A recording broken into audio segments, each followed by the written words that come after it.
ఎందుకు ఇతరులు సరిగ్గా అర్థం చేసుకోలేకపోతున్నారు? మనం ఎంత చక్కగా వివరించినప్పటికీ ఎందుకు కొన్ని సందర్భాల్లో అపార్థం కలుగుతుంది?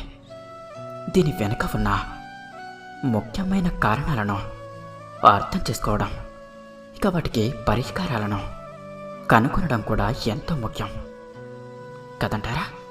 ఇక ఇందులో మొట్టమొదటిది వ్యక్తిగత భావోద్వేగాలు. ప్రతి వ్యక్తికి తనకంటూ ఒక మనస్తత్వం, భావోద్వేగాలు ఉంటాయి.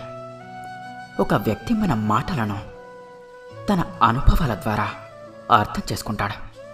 అందువల్ల మనం చెప్పిన దానికన్నా అతని భావోద్వేగ పరిస్థితే ఎక్కువ ప్రభావాన్ని చూపవచ్చు.